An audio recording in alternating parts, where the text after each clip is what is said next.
കോഴിക്കോട് 7 വയസ്സുകാരി അതിഥിയുടെ കൊലപാതകത്തിൽ പ്രതികൾക്ക് ഹൈക്കോടതി ജീവപര്യന്തം ശിക്ഷ വിധിച്ചു. പ്രതികളായ പിതാവ് സുബ്രഹ്മണ്യൻ നമ്പൂതിരി, രണ്ടാനമ്മ റംല ബീഗം എന്നിവർക്കാണ് കോടതി ശിക്ഷ വിധിച്ചത്. സർക്കാർ നൽകിയ അപ്പീലിലാണ് ഡിവിഷൻ ബെഞ്ചിന്റെ ഉത്തരവ്.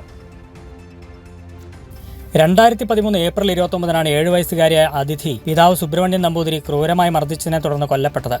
വയറിന്റെ പിൻഭാഗത്തും വശങ്ങളിലുമേറ്റ ക്ഷതവും ആഘാതവുമായിരുന്നു മരണകാരണം. കേസിൽ നിർണായകമായത് സഹോദരൻ അരുണിന്റെ മൊഴികളായിരുന്നു.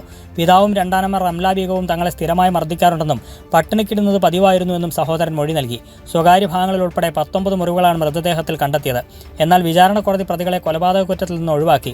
മറിച്ച് കുട്ടികളോടുള്ള കുറ്റകൃത്യം, ദേഹോപദ്രവം ഏൽപ്പിക്കൽ തുടങ്ങിയ കുറ്റങ്ങൾ മാത്രമാണ് കോടതി ശരിവെച്ചത്. വിചാരണ കോടതി ഉത്തരവിനെതിരെ സർക്കാർ ഹൈക്കോടതിയിൽ അപ്പീൽ നൽകുകയായിരുന്നു.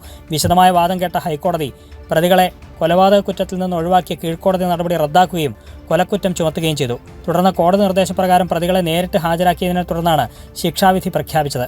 2 പേർക്കും ജീവപര്യന്തവും വിവിധ വകുപ്പുകളിലായി പിഴശിക്ഷയും കോടതി വിധിച്ചു. ശിക്ഷാവിധിയിൽ തൃപ്തിയുണ്ടെന്ന് പ്രോസിക്യൂട്ടർ നിയമ പറഞ്ഞു.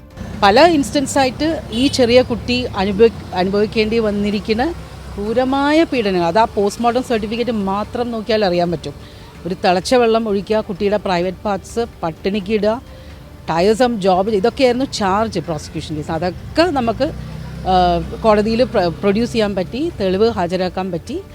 അതെല്ലാം പരിഗണിച്ചാണ് ഇപ്പോൾ കോടതി ഓവർടേൺ ചെയ്തിട്ടുള്ളത്. ഹൈക്കോടതി സന്തോഷമുണ്ട്. ഹൈക്കോടതി ചൊവ്വാഴ്ച വാറണ്ട് പുറപ്പെടുവിച്ച പ്രകാരം പ്രതികളെ സൈബർ സെല്ലിന്റെ സഹായത്താൽ രാമനാട്ടുകര വെച്ച് KSRTC ബസ്സിൽ കോഴിക്കോട് ഭാഗത്തേക്ക് യാത്ര ചെയ്യുന്ന സമയം നടക്കാവ് പോലീസ് പിടികൂടുകയായിരുന്നു.